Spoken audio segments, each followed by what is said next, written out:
भिंड शहर के जैन कीर्ति स्तंभ पर आज महावीर स्वामी के जन्मोत्सव पर रखा गया विशेष कार्यक्रम, जिस कार्यक्रम में आचार्य श्री पुष्पदंत सागर जी महाराज जी के द्वारा विशेष उन बातों को बताया गया है जिन बातों को जैन समाज निश्चित तौर पर अगर अपने जीवन में उतार ले तो उसकी दुनिया ही बदल जाएगी। आचार्य श्री 1008 पुष्पदंत सागर महाराज और साथ ही सौरभ सागर महाराज जी के विशेष उन विचारों का विशेष आज प्रसारण डीवीसी के माध्यम से आप लोगों तक पहुंचाया जा रहा है। विशेष क्या कहा है आचार्य श्री पुष्पदंत सागर महाराज जी ने, जानते हैं इस खास रिपोर्ट में। भिंड से ब्यूरो रिपोर्ट इमरान अली खान। युवक की जब संन्यास का क्षण होता है,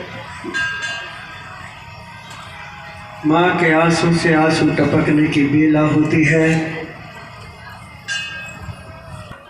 क्या तू इतना निर्दयी है? क्या तेरे दिल में एक माँ के लिए जरा सा भी प्रेम नहीं? तुझे मैंने कैसे रखा है, कैसे पाला है? क्या इसलिए पाला था कि तू मुझे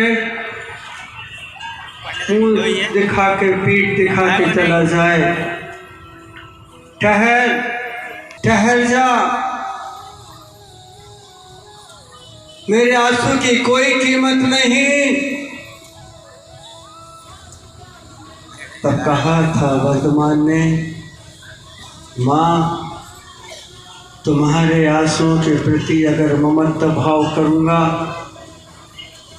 मोह भाव करूँगा, तो जब जगती में जो अनंत आत्मा है उनके आंसू को कौन पूछेगा? माँ और भी माँ है और भी जीव है। और वो आगे बढ़ते चले गए। जिस पथ पे चला उस पथ पे मुझे साथ तो आने दे, साथी ना समझ कोई बात नहीं पर साथ निभाने दे।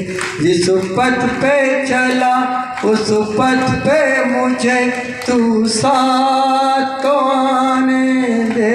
लेकिन पलट के नहीं देखा।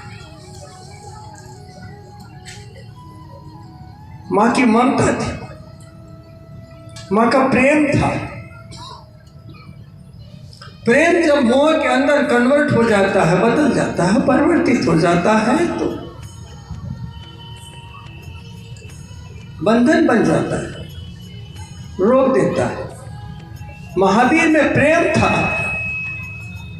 मोह नहीं था, राग नहीं था, अपनत्व नहीं था। महावीर स्वार्थी थे, प्रकट स्वार्थी। स्वार्थी का अर्थ होता है जो अपनी आत्मा के अंदर लौटना चाहता है, आत्मा का उद्धार करता है, वो अच्छा स्वार्थी होता है। और जो अपने धन दौलत के लिए लड़ता है वो स्वार्थी नहीं होता है, नकली है। स्वार्थी का मतलब इतना होता है कि माँ तुम्हारी कोखियों से जन्म लेते लेते कितने ही मैंने वर्ष, कितने ही युग गुजार दिए, माँ कब तक इस योनियों में आऊँगा और जाऊँगा। अब मैं स्वस्थ हूँ, स्वस्थम अस्ति स्वार्थ, मैं स्वस्थ हूँ, मैं लौट रहा हूँ, पी रहा। अब मेरे अंदर प्रेम निकल गया है, प्रेम की गंगा बहने लगी है। और इस सृष्टि के अंदर एक तत्व, एक एलिमेंट ऐसा जिसका नाम प्रेम है। वो दुश्मन में भी होता है, पशु में भी होता है, पक्षियों में भी होता है, नर में भी होता है, नारी में भी होता है, अपने में भी होता है और पराय में भी होता है। तत्व उसी की तो मैंने बात की थी समझे कि दिया तो यहीं रह जाएगा, लेकिन ज्योति विदा मांगेगी। वो ज्योति अब परिपूर्ण हो चुकी है और ज्योति की लपटें जब ऊपर उठती हैं तो लोप हो जाती है, दिखाई नहीं देती। लेकिन दिया तो एक जगह पड़ा रहता है, आकार दिखता है, रंग दिखता है, गहराई दिखती है, लेकिन ज्योति की गहराई नहीं दिखती। क्योंकि महावीर ने अपने भीतर की ज्योति को पहचान लिया। वो समझ गए शील है वो मेरा नहीं है, जो शाश्वत है वो मेरा है, इसलिए मैं स्वार्थी हूँ। जो मुक्त होना चाहता है उसे मुक्त करना मेरा स्वभाव है, मेरी प्रकृति है। जहाँ मेरे खानदान के अनंत अनंत जो हुए, जहाँ वो पहुँच गए हैं शाश्वत शिला पर, मैं वहाँ का यात्री हूँ, इन चार गतियों का यात्री नहीं हूँ। वर्तमान में चल है वो तत्व, वर्तमान में भी जीने का एक तत्व होता है। अगर आप अपने स्वास्थ्य माने आत्मा को पहचानने की कोशिश करते हो और प्राणी मात्र के प्रति सत्वेषु मैत्रीम गुणसु प्रमोदम, सृष्टि में जितने प्राणी हैं उन सब के प्रति मेरे मन में मैत्री का भाव। आपने कभी सोचा है कि मैत्री का भाव हम जन्म कर सकें? आपने अगर प्यार भी किया होगा बेटे को तो मोहवत किया होगा, या राग के अधीन होकर के किया होगा, या मोह के अधीन होकर के किया होगा, और जब कभी संन्यास भी किया होगा। एक माँ ने एक बच्चे को गुस्से में आकर के कमरे में बंद कर दिया, उसने भी भीतर से साकल लगा ली। 2 घंटे 3 घंटे 4 घंटे 5 घंटे हो गए, माँ ने बहुत आवाज़ दी, बाहर नहीं आया।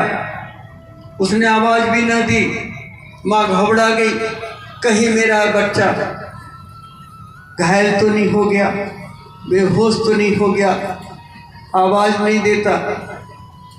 जब गर्भ में था तब तो एहसास होता था कि मेरे पेट में कोई मेरा जीव पल रहा है, लेकिन आज मेरा ही बच्चा आवाज़ नहीं दे रहा।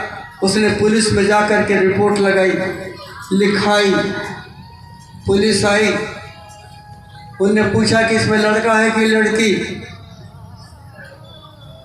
माँ साइलेंट हो गई, कुछ नहीं बोली, उसके आंसू टपकते रहे। तो उसने बड़े प्रेम से आवाज़ लगाई, बेटे बाहर आ जा। उसने कहा आता हूँ माँ। 1 मिनट में आ गया। शब्दों का खेल था। हमारी जिंदगी शब्दों पे बिकी हुई है, हमारी जिंदगी शब्दों के जाल में फंसी हुई है। जरा जरा से शब्दों में हम ऊब जाते हैं, रूठ जाते हैं, पराये हो जाते हैं, मृत्यु की सोच लेते हैं। शब्दों को तुमने सब समझा, लेकिन स्वस्थ होने वाली चीज़ जो यहाँ थी उसे तुमने समझने की कोशिश नहीं की। इसलिए मैंने कहा कि एक शब्द है प्रेम, जो कभी नहीं छूटेगा। वो ऐसा प्रेम है जो परमात्मा के पास लेके जाएगा और परमात्मा बनाएगा। प्रेम में बदबू नहीं है, वासना में खटास है, प्रेम में मिठास है। प्रेम जब दिल के अंदर प्रकट होता है तो तेरे और मेरे का भेद खत्म होता है, लड़ाई झगड़े खत्म होते हैं, हमारा तुम्हारे का भाव खत्म होता है, फिर सांप्रदायिकता नहीं होती। जानते हैं महावीर क्या थे? दार्शनिक नहीं थे, दृष्टा थे। कौन थे? दार्शनिक नहीं। दार्शनिक होने में सोचना पड़ता है, विचार करना पड़ता है, पुस्तकें पढ़ना पड़ती हैं, चिंतन मनन करना पड़ता है। तो वे दृष्टा थे, और दृष्टा का अर्थ है कि मोह भी गया, सब कुछ चला गया, खाली उनके केवल ज्ञान में सब कुछ परिलक्षित हो रहा। दृष्टा महावीर दार्शनिक नहीं। बहुत दर्शन है देश के अंदर, विश्व के अंदर, वो दृष्टा थे, अंदर थे। निकाल लिया दीपक से बाती को, लोक को, ज्योति को। तो महावीर कौन थे? दार्शनिक नहीं, दृष्टा थे। महावीर पंडित नहीं थे, परम ज्ञान के ज्ञानी थे। एक सभ्य महावीर विज्ञान में नहीं थे, वीतरागता में थे, वो वैज्ञानिक नहीं थे। कौन थे? वीतरागी थे। महावीर कौन थे? असाधारण नहीं थे, साधारण थे, सबके लिए थे, प्राणी मात्र।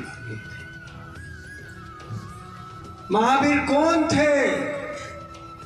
आप चिंतन करो, मनन करो, सोचो उनके ऊपर। सर्वांग से उनकी दिव्य ध्वनि निकल रही थी। ऐसी आत्मा का जन्मदिन, ऐसी आत्मा के कल्याण, ऐसी आत्मा की स्मृति, ये पंचकर्मा क्यों करते हैं? सिर्फ स्मृति ताजा करने के लिए करते हैं। मूर्ति तो एक बहाना होती है, एक पत्थर का श्रृंगार होता है, एक पत्थर को तराशा जाता है, रूप दिया जाता है। यह हमारी संस्कृति हमेशा हमेशा के लिए कायम रह जाए। जैनत्व कायम रह जाए, आत्मीयता कायम रह जाए, प्रेम कायम रह जाए। वो थे महावीर। हमने पाषाण को बनाया लेकिन अपने को नहीं बनाया।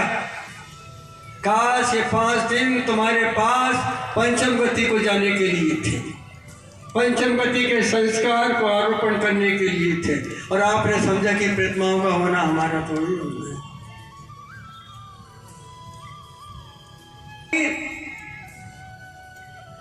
जिन्होंने अपने कल्याण के साथ साथ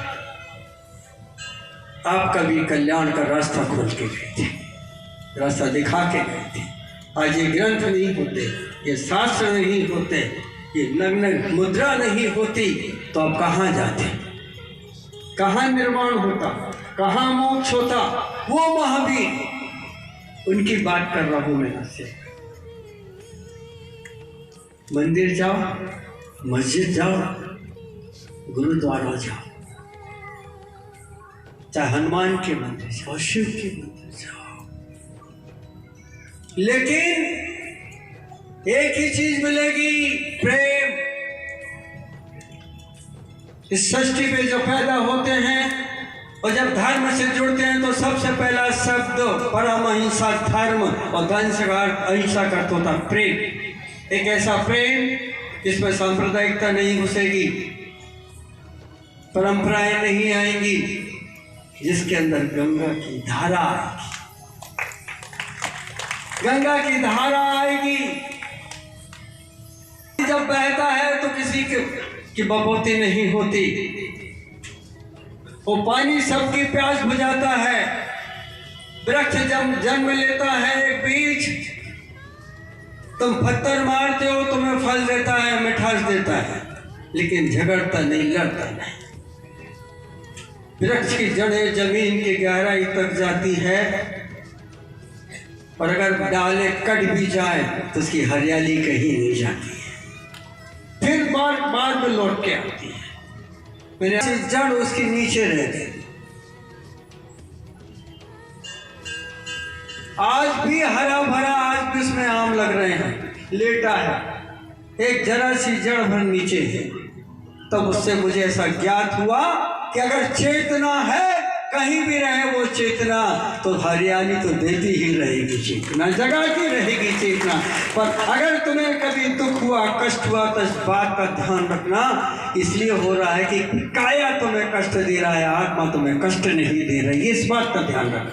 रोज़ ताज़ा खबरें देखने के लिए हमारा चैनल DVC 24 न्यूज़ को सब्सक्राइब करें, साथ ही बेल आइकन भी दबाएं।